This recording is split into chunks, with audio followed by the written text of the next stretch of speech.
She had learned to read silence the way other people read faces, and the silence inside the West 14th Street station at 11:30 on a Tuesday in November was saying something she did not like. Mara Voss, formerly of the United States Navy, 7 years in Special Reconnaissance, 4 deployments, 1 honorable discharge, and 18 months of learning to be a civilian without instructions, pressed 2 fingers to the collar of the dog working beside her, and felt Cota's pulse the way a doctor feels for a vein. Not searching, just confirming he was still there. He was. Steady and fast. He had already decided the platform smelled wrong. She was inclined to trust him. What happened in the next 4 minutes would set into motion a chain of events that would bring down one of the most powerful men in New York City, recover a truth that had been buried under money and marble for 11 years, and force Mara Voss to learn the only thing her training had never taught her: how to let someone else carry half the weight.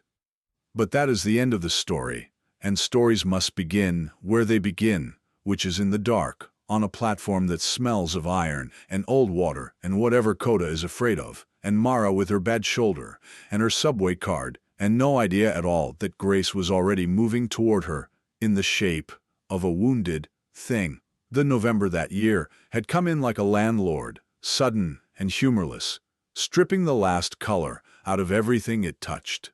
Mara had been living in Brooklyn for 14 months in a 4th-floor walk-up that she had chosen because it was cheap, because the stairwell faced away from the street, and because the landlord had said the previous tenant was a nurse who worked nights, and the neighbors were used to strange hours and chose not to inquire. She worked private security consultations, the kind of work where the client never asked you to smile and you never asked them to explain. She carried her service history the way she carried the chip of black walnut wood she had drilled and threaded on a cord around her neck.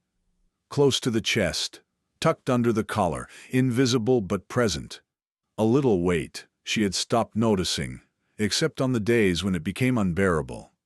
The chip had been cut from the handle of a folding knife belonging to her former partner, Chief Petty Officer Dale Rourke, who had died in a port in the Horn of Africa under circumstances that a subsequent inquiry had called a training accident. Mara called it something else, something she had not said aloud to anyone in 18 months, because saying it required believing she could do something about it, and believing that required opening a door she had locked from the inside. Cota was a Belgian Malinois, 6 years old, retired from naval service with Mara 3 years before his regulation date, because of a nerve injury to his left foreleg that had healed imperfectly and left him with a stride that was 4/5 perfect and looked entirely whole unless you knew where to watch. He had been assigned to Mara when she was 29, and she had spent 4 years learning that he was the more reliable officer of the two of them. He was not hers in any legal sense. The Navy had processed his retirement, and she had gone through the formal adoption, all the paperwork, all the microchip registration, the whole slow bureaucracy of officially belonging to each other. And so he was hers, in every sense that mattered. His opinions were expressed exclusively through posture, ear position, and what Mara privately thought of as his civil servant stare. A flat, patient, slightly disappointed look he deployed when she made choices he considered suboptimal. He was deploying it now.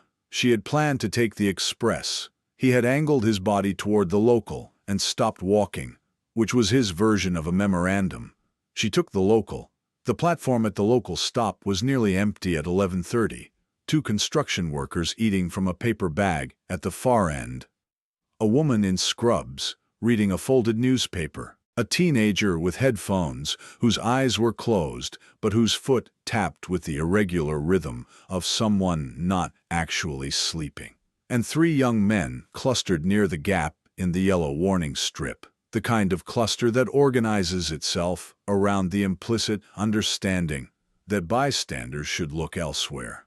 Mara looked directly at them, which she knew from experience was either a deterrent or a provocation, and which she had long since made peace with being unable to predict.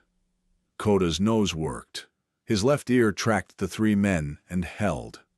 The train was 4 minutes out. She knew because the display said so, and because Cota's impatience had a rhythm she had calibrated over years. He shifted his weight every time the underground pressure changed in advance of an approaching train, and he had shifted once. 4 minutes was approximately right. She positioned herself with her back toward the curved tile wall and watched the platform with the quality of attention she had developed in places where inattention had body counts, which was not paranoia, which was a skill, which was the difference she had explained once to a therapist who had not found the distinction helpful. The chip of black walnut wood lay against her sternum. She breathed once, long and slow, and named 3 things: the cold tile at her shoulder blades, the iron smell of the tunnel ahead, the sound of Cota's breathing beside her left knee. 3 anchors. The therapist had suggested the technique. It was the only suggestion she had kept. The first young man said something to the second. The second laughed. The third peeled away from the group and walked toward the woman in scrubs, not quite toward her, at an angle that would intersect her path if she moved. Mara watched. The woman in scrubs did not look up from her paper. The third young man's path correction was small and deliberate, and the woman's shoulders came up a 1/4 inch, which meant she was aware and hoping to not be seen to be aware, which was the private mathematics of public risk that women learned before they learned the subway map. Mara began to move her weight forward. Then Cota moved first. He did not bark. He did not lunge. He turned his body 45 degrees toward the far end of the platform, away from the 3 men, away from the woman in scrubs, toward the darkness near the emergency exit stairwell. And he made the sound he made when he found something injured in a field. A low, controlled syllable that Mara had always described as the auditory equivalent of a hand extended palm up. She had never found a better description. She stopped moving toward the 3 men and looked where Cota was looking. There was a dog at the base of the emergency exit stairwell, a medium-sized dog, dark-colored in the poor light, lying on its side in a way that animals lie only when they cannot get up under their own effort. It was not moving. It was breathing, or appeared to be breathing because its rib cage was rising and falling in the shallow, too rapid rhythm of an animal in shock. It was wearing a collar, which meant it belonged to someone, or had once belonged to someone, and it was alone, which meant the someone was not here. Mara walked toward it. Cota stayed close and matched her pace exactly, which was his professional setting. The 3 young men watched her go and lost interest and turned back to their cluster. The woman in scrubs looked up from her paper. The dog on the platform floor was a mixed breed, maybe 40 pounds, female, black, and brindle, and she had been kicked. Mara knew what kicked looked like. The pattern of injury had a shape, a concentrated impact to the left flank, the hind leg at an angle the animal would not have chosen, the way the ribs showed movement only on one side, as if breathing had become a negotiation. There was blood, not a great deal, but present, dark and drying at the corner of the animal's mouth, which meant the impact had been interior as well as exterior. Mara went down on one knee, pulled off her jacket, and laid it over the dog's upper half to reduce thermal shock. Her hands moved without deliberation, because this kind of care was installed in her long before she had been able to name it. The dog opened its eyes. They were brown and enormous, and held the particular expression that Mara had seen in a field hospital and never wanted to see again, the look of a creature that has decided to place trust in the nearest available person, because trust is the last resource left. Mara put her palm flat against the dog's neck below the collar and felt the pulse, fast, erratic, but present, still here. She looked at the collar. It was a standard nylon collar, red, with 2 tags. One was a city license. The other was a private ID tag, metal, stamped with a number and a website address rather than a name. Not a residential pet tag. Something else. She noted it and put it aside in her mind. The train came. Cota glanced at it with the expression of a commuter who has missed his connection and considers the transit authority personally responsible. Mara did not get on the train. The construction workers and the woman in scrubs and the teenager with headphones all boarded. The 3 young men boarded. The platform emptied. The train left. Mara stayed on her knee, with her jacket over an injured dog, and her dog beside her, and the silent platform around her, and the chip of black walnut wood against her sternum. And she thought about what she was doing, and why, and could not come up with a reason that would have satisfied anyone who wasn't her, so she stopped trying. Some choices did not require justification.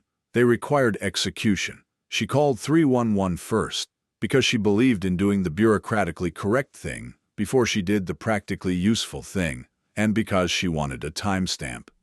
The operator told her animal control could send someone in 40 to 80 minutes. Mara said thank you and hung up and called a number she had stored under the label "Necessary Contact" because she did not allow herself the softness of storing it under a name. The phone rang 4 times. A woman answered with a voice like a filing cabinet being opened. Efficient, slightly metallic, functional. Reyes. The woman's name was Carmen Reyes, and she was a veterinary surgeon who had been operating in Red Hook for 9 years and who had given Mara her card 18 months ago at a neighborhood watch meeting because Carmen had said, "You look like the kind of person who is going to find something hurt in a place no one else stops for it, and when that happens, you should call someone who knows what they're doing." Mara had taken the card because the statement was accurate, and courtesy required it. She had not expected to use it. "Voss," Mara said, "I have a mid-size female, blunt trauma, left flank, blood at the mouth, shock presentation. She's on the floor of the West 14th local platform. I can't move her without knowing if there's spinal involvement." A pause. The sound of something being set down. "How long ago?" "Recent. 10 minutes or less. The blood is fresh." "Is she conscious?" "Responsive. Eyes open. Pulse is rapid and shallow." "Keep her warm. Keep her still. Keep talking to her. I'll call my tech and be there in 25 minutes. Another pause. "You took the local." "Someone encouraged me." "Is the someone a dog?" "Yes." "Smart dog." 25 minutes. Carmen hung up. Mara looked at Cota, who was sitting upright beside the injured dog, with the posture of a hospital ward administrator, overseeing triage. His civil servant stare was at full deployment. She looked at the injured dog, who was watching her with those enormous brown eyes. She looked at the empty platform. She looked at the ID tag on the collar. The website address stamped into the metal was not a personal website. She recognized the format, a short, alphanumeric string, followed by a .org domain, as the kind of address used by tracking registries, the microchip and ID databases that rescue organizations and shelters use to log animals. She photographed the tag with her phone. She also photographed the injury pattern, the position of the dog on the floor, the emergency exit stairwell, and the platform number marker on the wall. She had done enough post-incident documentation in her life that it was reflex, not thought. You recorded what was in front of you before it changed, because everything changed. Then she sat down on the platform floor, next to the injured dog, her back against the curved tile wall, one hand on the dog's neck, and she talked. Not about anything in particular. She described the tile pattern on the wall across the platform. She described what Cota had eaten for dinner. She described the temperature outside, which she was estimating because she had stopped checking her weather app 3 months ago, as part of a broader effort to stop anticipating things. She kept her voice level and quiet and felt the dog's breathing slow, only a fraction, but measurable. Still here. Carmen Reyes arrived in 23 minutes with a portable trauma kit and a technician named Oscar, who said nothing, but moved with the quiet, quick competence of someone for whom urgency was a resting state. Carmen was 51 years old, angular and dark-haired, with eyes that assessed a situation before she spoke, and a manner that suggested she had stopped tolerating nonsense sometime in her late 30s and had found the savings in time to be considerable. She knelt beside the dog, and her hands moved over the animal in a systematic examination that Mara recognized as the same systematic examination she herself would apply to any tactical situation.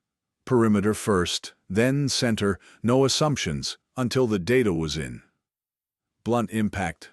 You were right. No spinal crepitus. Ribs are intact. The blood from the mouth is from a lacerated gum, not internal. Carmen looked at Mara without changing expression. She was kicked hard, and she was kicked by someone who knew how to kick, which is a specific kind of ugly. She's going to need imaging and observation, but she's not going to die tonight. Mara released a breath she had been holding for 24 minutes. She had not been aware she was holding it. The tag, Mara said. Carmen had already noticed the tag. She was photographing it with a small, professional-grade camera she had taken from the kit, with the unself-conscious efficiency of someone for whom documentation was as natural as breathing. I know this registry, she said. It's a database used by a network of high-volume breeders and vendors, not a rescue registry, a commercial one. She said the word commercial, the way you say the name of something you want to be accurate about, but not fond of. She was in the subway, Mara said. On her own. Yes. Carmen looked at Oscar, and they moved the dog onto a rigid transport board with the precision of people who have practiced this exact motion. We'll take her to the clinic. I have imaging equipment. She needs fluids. She stood and looked at Mara. You're coming? It was not a question. Mara picked up her jacket and put it back on. Cota fell into step beside her.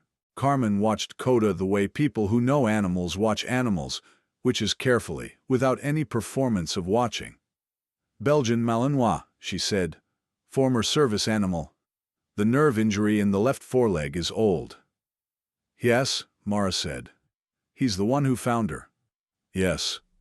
Carmen said. Good dog. Cota's ears registered the assessment. He did not alter his expression. His dignity was professional. The clinic in Red Hook smelled of antiseptic and radiator heat and the residual ghost of every animal that had passed through, which Carmen said was unavoidable, and Oscar said was comforting, and Mara said nothing because she was watching the injured dog under the imaging equipment and waiting. The imaging confirmed what Carmen had assessed on the platform: a bruised spleen, 3 soft tissue contusions, the lacerated gum, no fractures, no internal hemorrhage.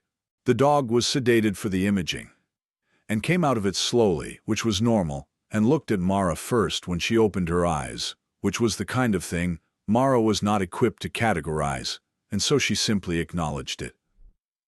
Carmen printed the imaging results and pinned them to a corkboard, the way Mara would pin a mission map, methodically and with margin for annotation. I'm going to keep her here for a minimum of 48 hours, she said. After that, assuming her spleen doesn't declare any new opinions, she should be mobile. She refilled her coffee from a machine that made a sound like a small industrial process. She did not offer Mara any, which Mara respected because she would have refused it anyway, and the refusal would have been time-consuming. The collar tag, Carmen said. I looked up the registry number while Oscar was doing intake. Mara waited. She's registered to a breeding operation. Registered business name is Meridian Select Canines. The operating address on the registry is a facility in the Greenpoint Waterfront District. Carmen turned from the corkboard. The facility is listed as a licensed breeder. Has been for 6 years. No violations on file with the city. But, Mara said, but the registry number she's carrying is a lot number, not an individual animal ID, which means she was being tracked as inventory, not as a living individual being. Which is legal under the commercial registry system, which is a sentence I find difficult to say without making a face. Carmen made a face. The lot number corresponds to a batch of breeding stock that was listed as, quote, transferred to affiliate facility, unquote, 8 months ago. No affiliate address on file. An animal registered as transferred 8 months ago turns up injured in a subway station. Yes. Carmen sat down. That is the shape of the problem. They looked at each other across the table. Cota was lying on a clinic mat in the corner with his paws arranged in a manner that suggested he was resting, but his ears were doing their own independent assessment of the room. The injured dog slept under a warming blanket, her breath slow and regular. The radiator made a sound like an old argument reaching a settlement. Mara reached into the inside pocket of her jacket and placed the chip of black walnut wood on the table between them, not offering it, just setting it down. An anchor. 3 things. The warmth of the radiator against her left side, the smell of antiseptic and coffee, the sound of Carmen's pen cap clicking against the table. Present. Here. She picked the chip up and put it back. I know someone who works inspection oversight for commercial animal facilities, she said. He's not going to want to hear this. Carmen said, they never do. The someone was a man named Bernard Quill, and Mara was right that he did not want to hear it. She called him at 7 in the morning from Carmen's clinic because she had not gone back to Brooklyn, and neither, it seemed, had Carmen, who had the specific, alert stillness of a person who has also learned to sleep in the architecture of a problem. Bernard Quill was a city animal welfare inspector, 15 years in, 61 years old, with the bureaucratic stamina of a man who had survived 5 mayoral administrations and the paperwork they generated, and a conviction that proper procedure was not a hindrance to justice, but its skeleton. He arrived at the clinic at 8:15, with a paper coffee cup in each hand, which meant he had anticipated staying, which meant he had done some pre-arrival thinking of his own. He looked at the imaging results. He looked at the collar tag documentation. He looked at the injured dog. He looked at Cota, who looked back at him with the civil servant stare. And Bernard Quill said, I know that look. I work with people who give me that look. That is the look of someone who is about to hand me more work than I asked for. Meridian Select Canines, Mara said. Bernard Quill wrapped both hands around his coffee cup. I know the name. Clean record, Carmen said. On paper, Bernard Quill said. He did not elaborate for a moment, and Mara, who had experience with the particular weight of someone deciding how much to say, waited him out. We had a report 18 months ago. Complaint from a former employee. Overcrowding, inadequate medical care, record falsification. We opened a preliminary inquiry. Before the inquiry could advance to an inspection, the complaint was withdrawn, and the former employee could not be located for follow-up. Was the inquiry closed? Mara asked. Technically suspended. For cause that I was told was administrative. He said administrative in the same flat tone Carmen had used for commercial. The facility is owned through a holding company. The holding company is a subsidiary of a real estate and development entity called Harrow Capital Partners. Harrow Capital Partners is controlled by a man named George Harrow. Carmen stopped clicking her pen cap. Mara did not know the name George Harrow yet, but she would know it completely within 48 hours, and what she would know would sit in her chest like a stone. George Harrow was 63 years old, a third-generation New York real estate developer who had spent the last 15 years converting his inherited land business into something that called itself a diversified asset management firm, and looked, from the outside, like a philanthropist's portfolio. He had endowed a wing of a children's hospital in the Bronx. He had funded a veterans transition center in Queens, a fact Mara would encounter with the particular nausea of something put in front of you that was designed to look like a gift. He sat on 3 nonprofit boards and 2 city advisory panels. He had an apartment on Park Avenue and a waterfront property in Connecticut, and a smile in every photograph that conveyed the warmth of a man who had learned precisely how much warmth to perform. But that was 48 hours ahead. In the clinic, she only had the name. Bernard Quill said, I'm going to need documentation, clean documentation, evidence that was found through proper channels and can survive challenge. I will not move on a facility owned by a Harrow subsidiary on the basis of a dog found in a subway station, because if I move before I can stand behind the evidence, the whole inquiry dies and the facility gets tipped off and everything gets sanitized before I can get a second look. Do you understand what I'm telling you? Mara said, I understand. Do you understand what I'm not telling you? She understood that too. Bernard Quill was telling her that he needed the evidence and he was not asking where she went to find it, but he was also not asking her not to go. The complaint, she said. The former employee who withdrew it and disappeared. Bernard Quill looked at his coffee cup.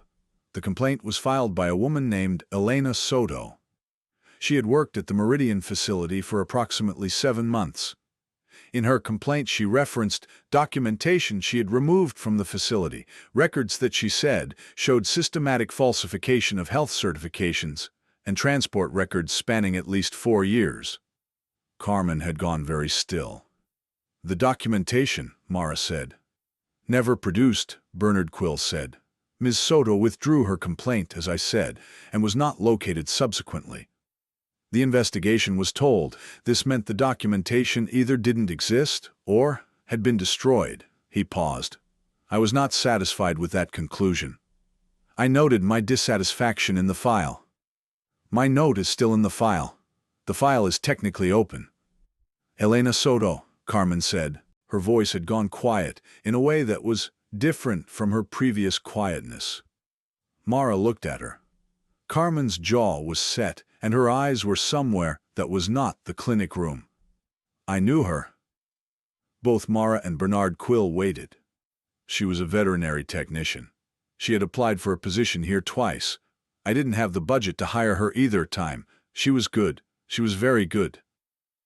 Carmen put her pen down on the table with a precision that looked like setting something fragile on a shelf. She was found 18 months ago, in the Gowanus Canal. The death was ruled accidental. Drowning. She looked at Mara. She couldn't swim.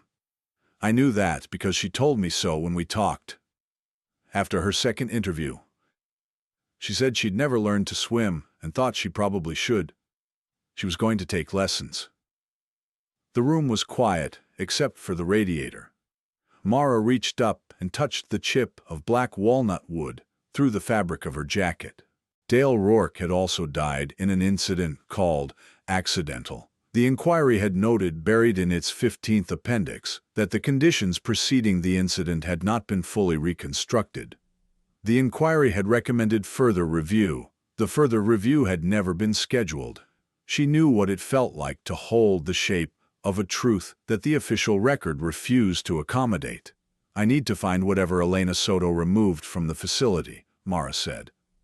Before whoever is managing the situation finds it first. Bernard Quill said. That kind of search requires a specific kind of legal standing. Or, Mara said, it requires someone who was a friend of Elena Soto's to be named as a next of kin contact for the purposes of recovering personal effects from storage. Carmen looked at her. She had a storage unit, Mara said. People who collect documentation and then fear for their safety put it somewhere. They put it somewhere connected to a person they trust. She applied here twice. She talked to you about swimming lessons. Mara waited. Is there any chance she listed this clinic's address as a contact?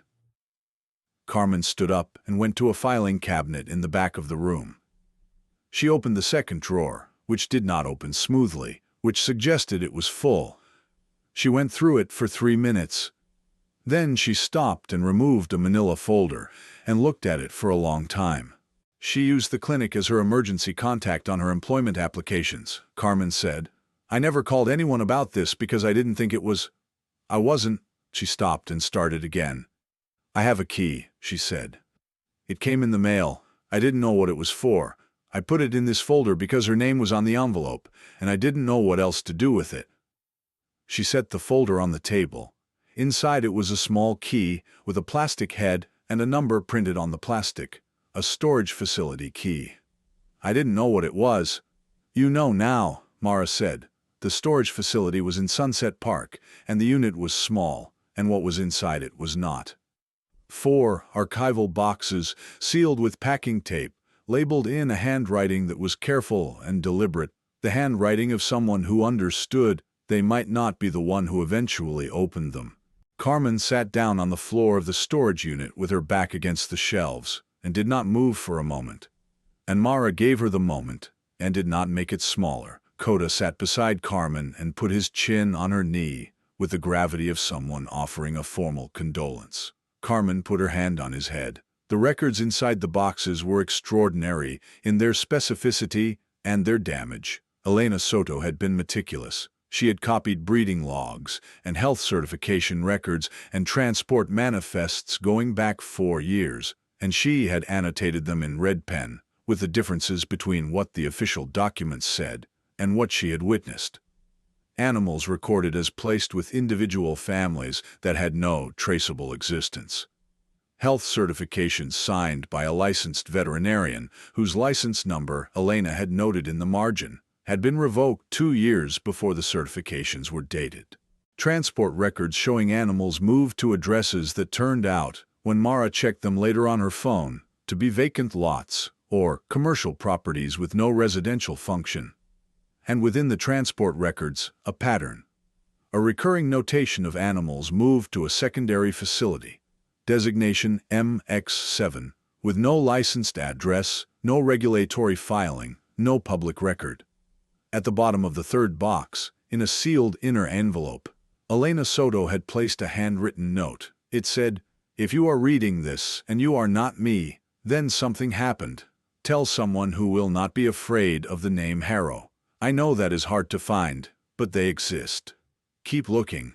She had signed it with her initials and the date, which was 3 days before she died. Mara held the note. She read it twice. She folded it and placed it very carefully back in its envelope, and placed the envelope in a documentation sleeve she had brought from her bag, because she had known, in the way she had learned to know things, that the storage unit would contain something that needed to be treated like evidence. They photographed everything in the unit, systematically, with timestamps. Mara called Bernard Quill and gave him the storage unit address and told him he needed to come with a chain of custody kit and his official identification.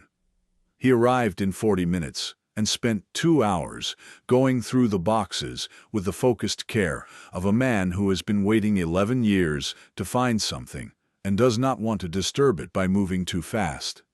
He said very little while he worked. Carmen sat outside the unit on a concrete step with her coffee cup and Cota beside her, and Mara stood in the unit watching Bernard Quill work and touching the chip of black walnut wood through her jacket and naming 3 things over and over as anchors.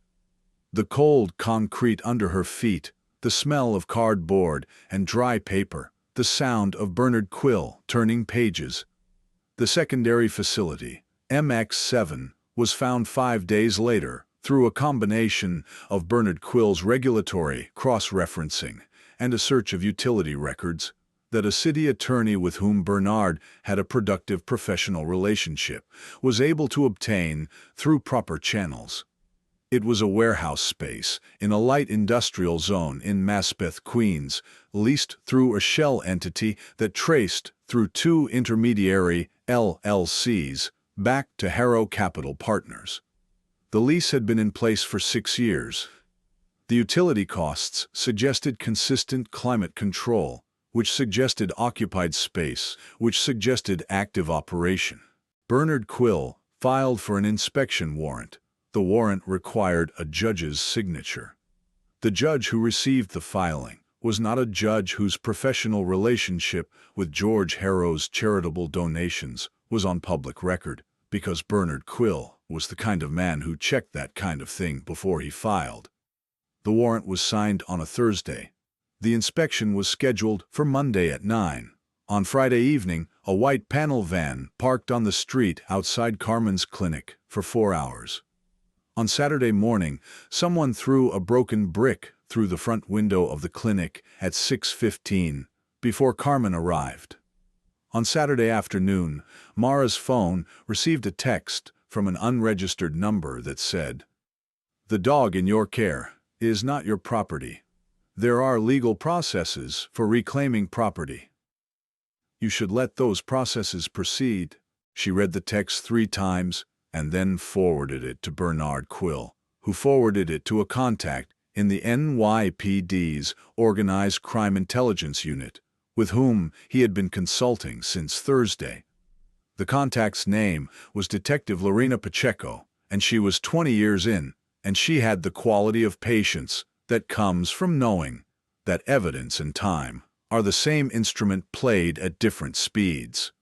Detective Pacheco visited the clinic on Saturday evening and sat at Carmen's work table and looked at the documentation they had assembled and said, in a tone that was neither warm nor cold, but simply precise, "You understand that George Harrow has a lawyer on retainer who has made 4 other complaints against his properties disappear in the last decade." "Yes," Mara said.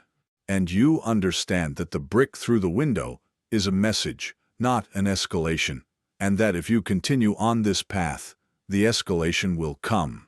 "Yes." "And you still want to go to the Maspeth facility on Monday?" "Bernard Quill is going to the Maspeth facility on Monday," Mara said, "with a warrant and an official inspection team. I am not on the inspection team."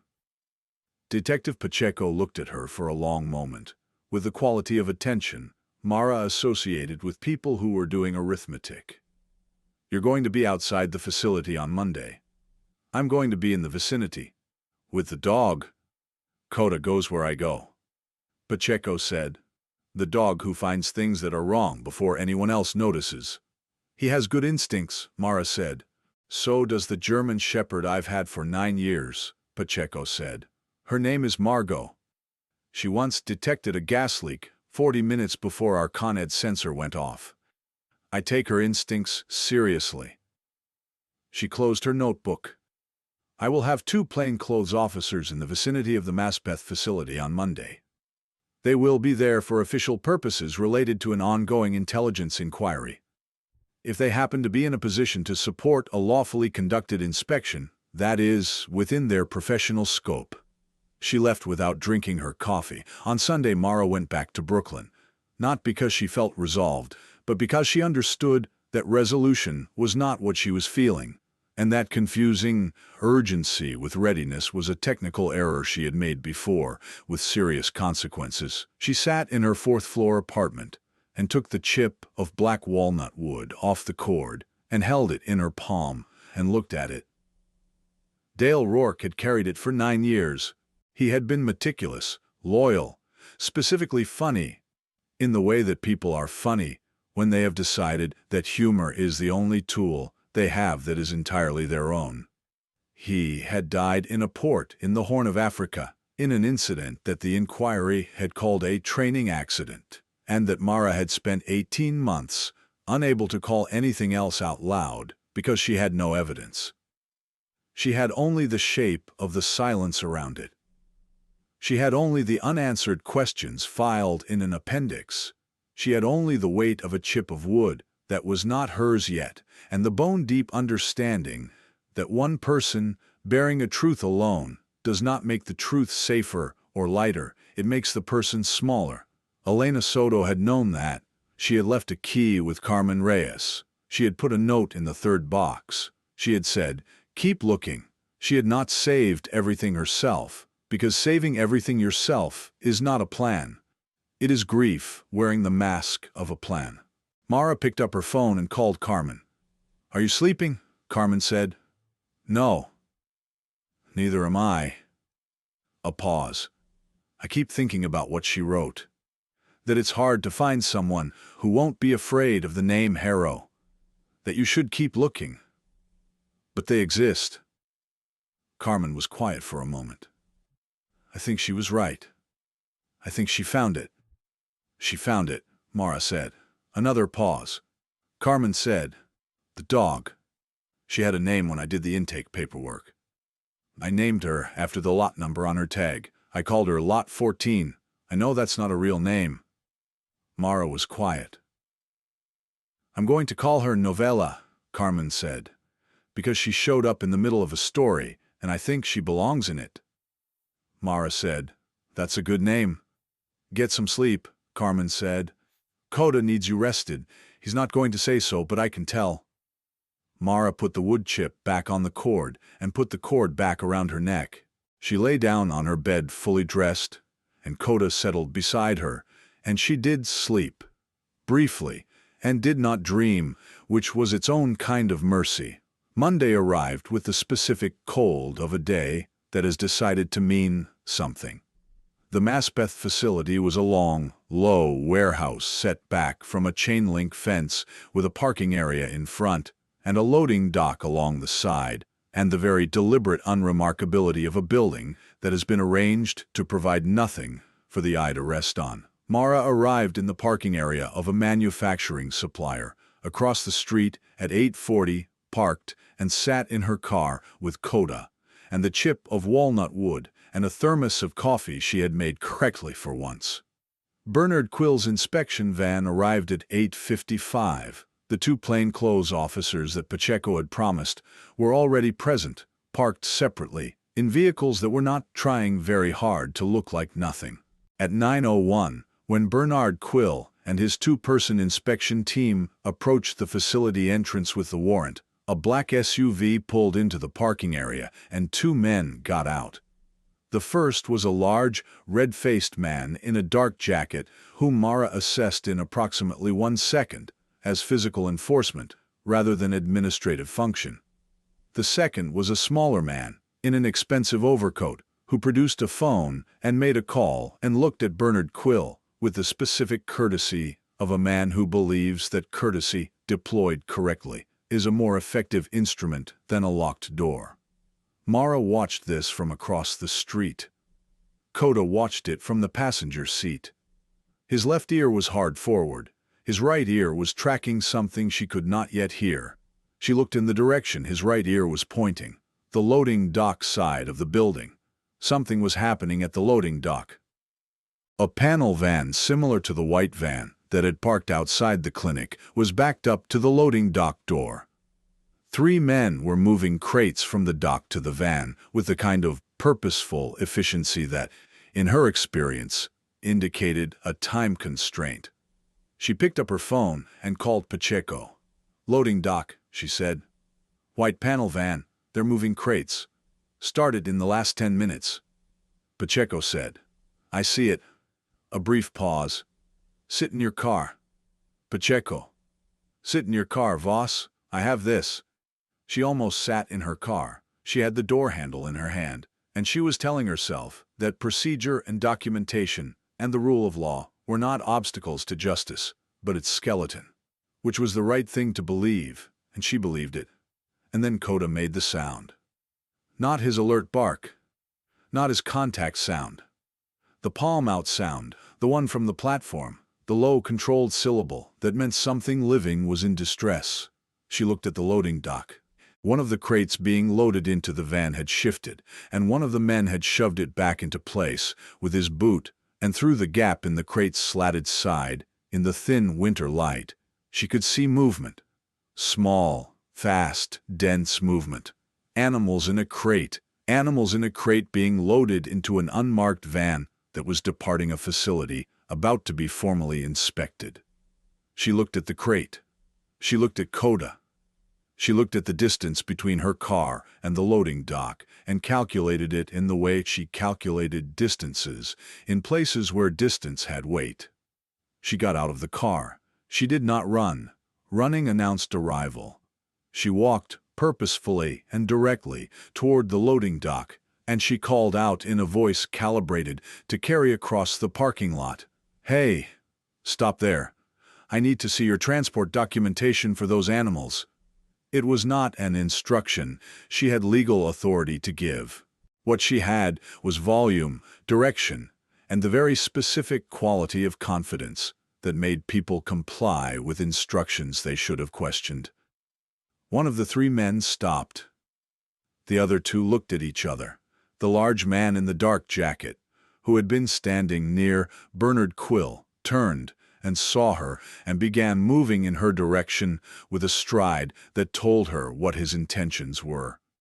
Cota got out of the car behind her. He had opened the door himself, which was a thing he had learned to do in their 3rd year together, and which she had never formally taught him, and which she had decided to simply accept as one of his professional capabilities. He came up beside her and matched her pace, and his presence had an immediate and observable effect on the large man's stride, which slowed. "Ma'am, you need to step back," the large man said. He was close enough that she could read the calculation in his face. She was a woman. She had a dog. She was alone. 3 pieces of data, feeding an incorrect conclusion. "Transport documentation," she said. "Federal Animal Welfare Act, Section 4. Any transport of animals in commercial channels requires documentation to be available on request for inspection. I'm requesting." She did not have the legal standing to make this request. She was counting on him, not knowing that with certainty, and she was counting on the small friction of his uncertainty to buy 30 seconds.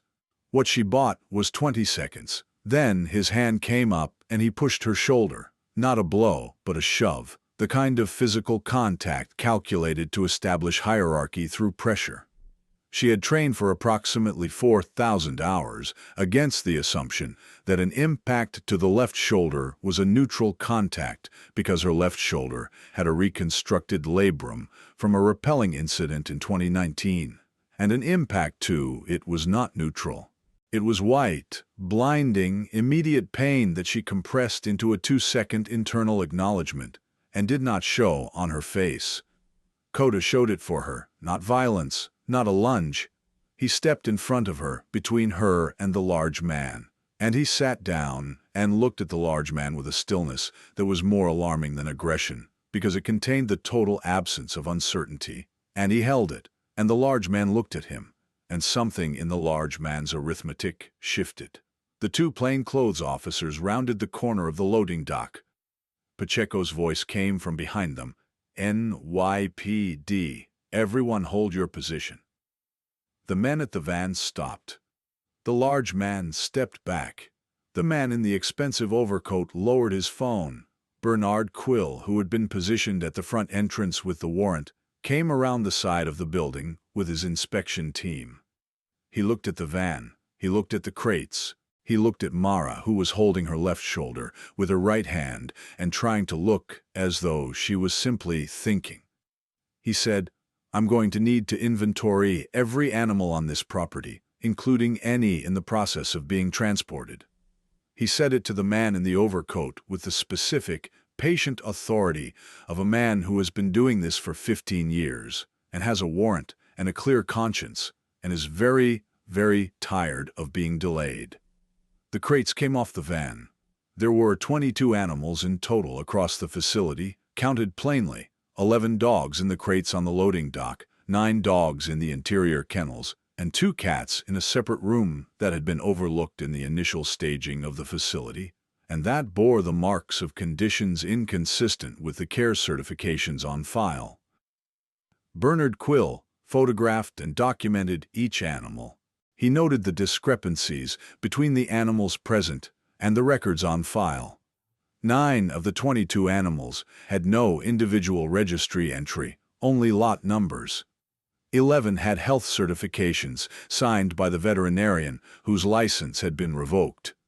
The facility's inspection record showed 3 site visits in 6 years, all 3 conducted by the same inspector, an individual whose employment with the City Animal Welfare Division had ended. Bernard Quill noted without elaboration, 14 months ago, under circumstances currently under separate review.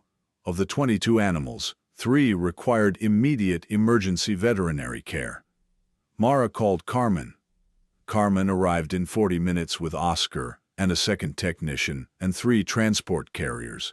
Mara helped load. Her left shoulder screamed consistently throughout this process, and she gave it the same 2-second internal acknowledgement each time and kept moving. The large man in the dark jacket was in the back of Pacheco's car. The 3 men from the loading dock were being interviewed separately. The man in the expensive overcoat who turned out to be not George Harrow, but a senior attorney from the firm that represented Harrow Capital Partners, was on his phone with a continuous and very costly phone call. He said almost nothing to anyone present at the facility. He watched the documentation happen with the expression of a man watching a wall he built a long time ago, being taken apart brick by people who know what they're doing. George Harrow himself was not at the facility. He was notified, Mara would later learn, by the attorney before Bernard Quill had completed his first room of documentation. And his response was to call a second attorney, and then to place a call to a city council member whose campaign he had donated to, which was a response that assumed the problem was still a phone call away from resolution, which was the assumption of a man who had not yet understood that this time the documentation was thorough. The chain of custody was intact, and there were 4 boxes of handwritten records in the custody of the city's Administrative Investigation Unit, bearing to the annotated analysis of a veterinary technician who had died before she could testify, and whose records were therefore, as the attorney for the city's investigation unit would explain to the press 6 weeks later, entirely admissible as documentary evidence and not subject to any challenge based on the availability of the author. The repentant insider arrived on Wednesday. His name was Marcus Webb, and he was 38 years old, and he had worked as the operations manager of the Meridian Select facility for 3 years and had kept his own records separately on an external hard drive that he had given 18 months ago to his sister in New Jersey with instructions to hold it and not to ask about it. He arrived at the city investigation unit accompanied by his own attorney and spent 4 hours answering questions. What he provided confirmed and extended Elena Soto's documentation and added 3 years of additional records, including communications from a Harrow Capital Management email address that gave direction regarding the falsification of health certifications and the concealment of the secondary facility. Marcus Webb said at the end of the 4 hours that he had started keeping records when Elena Soto approached him quietly in the facility's parking lot and told him what she had found and asked him to help her find a way out of it that didn't require anyone to disappear. He had been afraid.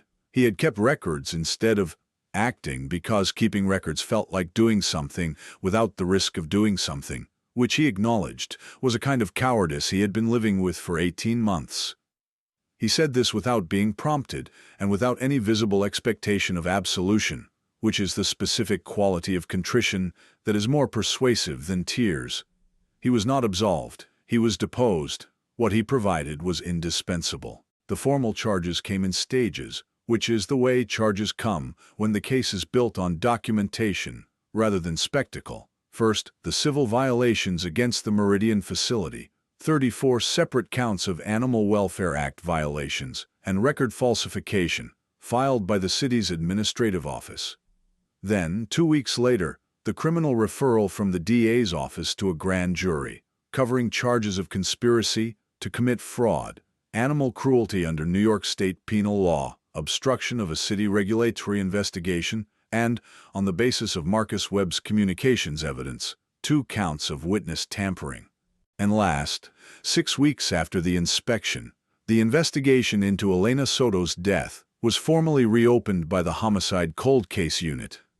Not because the evidence was yet conclusive, but because the pattern of the Harrow organization's response to prior complaints, combined with the timeline of Elena Soto's death relative to her complaint withdrawal, created what the detective assigned to the case called, in the careful language of procedure, sufficient anomaly to warrant full review. George Harrow's photograph was in the newspapers. His charitable wing of the Children's Hospital was not renamed yet, but 3 of the board members of the non-profit he had chaired submitted their resignations within 10 days of the charges. The Veterans Transition Center he had funded released a statement noting that its operational independence from Harrow Capital was complete, and its work would continue, which Mara read twice and felt something about that she could not yet name. Novella recovered in Carmen's clinic over 6 weeks, which was longer than the 48 hours initially projected because her bruised spleen staged a secondary complication on day 5 that required surgical intervention, and which Carmen handled with the focused, precise calm that Mara had come to recognize as Carmen's working register, the one she wore when the situation was serious and she had decided to be more serious than the situation. Mara was in the clinic for the surgery, not because she was needed, but because she was there. Carmen did not tell her she didn't need to be there. This was, Mara had learned, Carmen's way of saying something without saying it, which was a language Mara was actually fluent in. Novella was 38 days in the clinic. During that time, Mara visited every day except one, which was the day she gave her formal deposition to the DA's office, which took most of the day and left her with a specific exhaustion that was neither physical nor emotional, but something located between the two. On that day, she sat in her car in the parking lot after and held the chip of black walnut wood and said out loud, to the inside of the car and to Cota on the seat beside her, and to nobody, and to Dale, I found someone who wasn't afraid of the name. I know you'd have liked her. I know you'd have liked both of them. She said it without planning to say it, and she did not feel better afterward in any clean or simple sense, but she felt something shift, the way a locked door shifts when the right key touches it before it opens. On the 39th day, Carmen said Novella was ready to be placed. Mara had assumed the conversation would be about finding Novella a home. The conversation was about finding Novella a purpose, which was different. Carmen had been in contact, through the regulatory documentation process, with a regional rescue and advocacy organization that was expanding its detection work, specifically looking for animals that could be trained to support investigations into commercial animal welfare violations. Novella was young enough, healthy enough, and, as Carmen put it with clinical neutrality, phenomenally motivated by both human interaction and the scent of trouble, which was a professional profile worth placing with precision rather than convenience. Mara spent an afternoon with the organization. She spent another afternoon watching Novella work with their senior handler. On the third afternoon, she agreed to serve as a part-time training consultant, which was a term that covered a range of activities, including, but not limited to, teaching the organization's handlers how to read a dog's behavioral signals under stress, how to document field findings in a form that would survive legal challenge, and how to trust the animal's assessment over the handler's convenience. She was not paid a great deal for this. She did not feel the amount was the point. The season turned. The winter that had begun the night on the subway platform retreated with the grudging, incremental reluctance of a tenant who knows they've overstayed. Light came back to Brooklyn in the specific, gradual way it comes back to a city. First, as a quality of the air rather than a source. Then, as a color. Then, as a warmth that was still 40 degrees, but felt like permission. Mara walked to the clinic on a Saturday in early March, and found Carmen outside on the step, drinking coffee, and Cota, who had come with Mara, walked directly to Carmen and put his head on her knee. Carmen put her hand on his head. They had established this as their greeting and saw no reason to revise it. Inside, Novella heard them and made a sound. Carmen said, "She knows your footstep." "She knows Cota's footstep," Mara said. "She knows both." Carmen looked up. Bernard Quill called this morning. The grand jury handed down the indictment. Mara sat down on the step beside her. "All counts," Carmen said, "including the witness tampering." The cold case unit filed a motion yesterday to compel Harrow's communication records for the 18-month period surrounding Elena's death. The attorney who filed the motion told Bernard that the evidence is, and I'm using his word, substantial. The word settled between them. Substantial. Not clean, not finished, not healed, but substantial, which is what the truth is when you find it. Heavy, with what it has been through.